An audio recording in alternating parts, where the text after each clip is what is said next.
নাঙ্গলকোট এবং সদর দক্ষিণ এবং লালমাই উপজেলা থেকে এনসিপির সদস্যবৃন্দ এবং আমাদের সামনে উপস্থিত আছেন আমাদের সদ্য এনসিপির কেন্দ্রীয় নেতা জনাব সুশীল ভাই সহ আরও অনেকেই, আমি আসলে অনেকের নাম জানি না, কারণ আমরা প্রথমে গুছাইতেছি।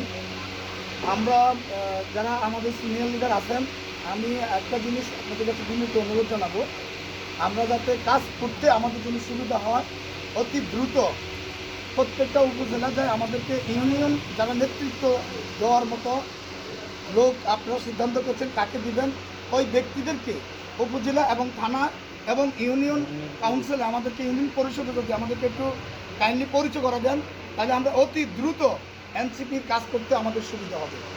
এবং আমরা প্রত্যেকটা লোকের কাছে আমরা এই বার্তাটা পৌঁছাতে সক্ষম হবো যে এনসিপি, আমরা তো গত 15 বছর 16 বছর বা 20 বছর আমরা দুইটা দল দেখে আসছি, আওয়ামী লীগ বিএনপি। হ্যাঁ, আমরা এখন নতুন একটা দলের সাথে অ্যাড হয়েছি, নতুন একটা প্রজন্মে। আমরা 72 যুদ্ধ 71-72 যুদ্ধ দেখিনি, আমরা 2024 সালের যুদ্ধটা দেখেছি। তাই এই যুদ্ধটা দেখে আমরা তরুণ প্রজন্মকে আমরা আশ্বস্ত করতে চাই, প্রত্যেকটা ইউনিয়নে আমরা বোঝাতে চাই যে এনসিপি একটা শিক্ষিত দল, এনসিপি একটি ভালো দল এবং একটি তরুণদের দল, আমরা কাজ করতে পারবো। তাহলে আমি বিনীত অনুরোধ জানাবো বারবার এইটা যে প্রত্যেকটা উপজেলা, প্রত্যেকটা থানা, প্রত্যেকটা ইউনিয়ন পরিষদে আমাদেরকে অতি দ্রুত একটি পরিচয় করাবেন। আমরা যারা ইউনিয়নের দায়িত্ব আছি, আর বিশেষ করে আমরা এখন পর্যন্ত উপজেলা নেতৃত্ব কে দিচ্ছেন, যারা উপজেলা থেকে জেলা নেতৃত্ব কাকে কে দিচ্ছেন, আমাদেরকে দয়া করি এই লোকগুলো আমাদের সামনে একটু পেশ করেন, আমাদেরকে একটু চিনে যাই, তাহলে আমাদের কাজ করতে আরও দ্রুত, আমাদের যেখানে বাধা হয়ে দাঁড়াবে আমরা যেন সরাসরি জেলা যারা আছে তাদের সাথে যোগাযোগ করতে পারি।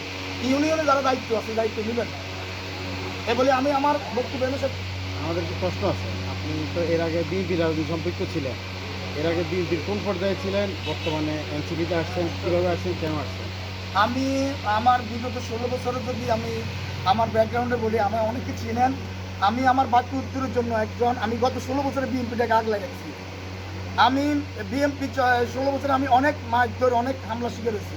লোরাজ কামাল আমাকে পরিকল্পনা মন্ত্রণালয়ের জন্য রাখে নিয়েছিল আমাকে আওয়ামী লীগ করার জন্য, আমি আওয়ামী লীগ করি নাই। এবং আমার নতুন একটা সিএনজি ছিল, আমার সিএনজিটা নেওয়ার পর আমি মামলা পর্যন্ত নেয় নাই।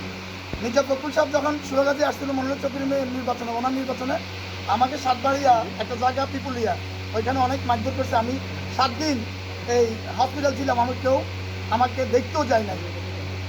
যখন আমি 5 আগস্টের পরে যখন বিএনপি ছাত্রদের এই আত্মত্যাগের রক্তের বিনিময়ে যখন আমরা দেশটা স্বাধীন হলো, তখন দেখলাম যে 16 বছরের আগে যারা আওয়ামী লীগ পন্থী লোক ছিল তারা এখন দেখলাম যে বিএনপির আট কাতারে। আর আমরা যারা 16 বছর রক্ত শ্রম সবকিছু দিয়ে আসছি, আজকে আমরা পিছের কাতারে।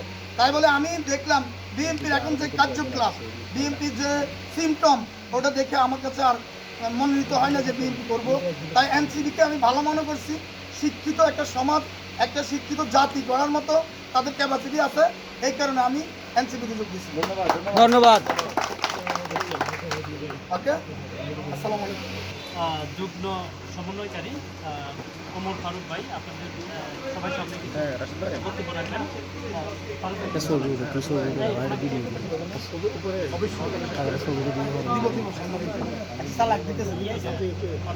কথা বলেন না, সাংবাদিক ছবিটা হয় না।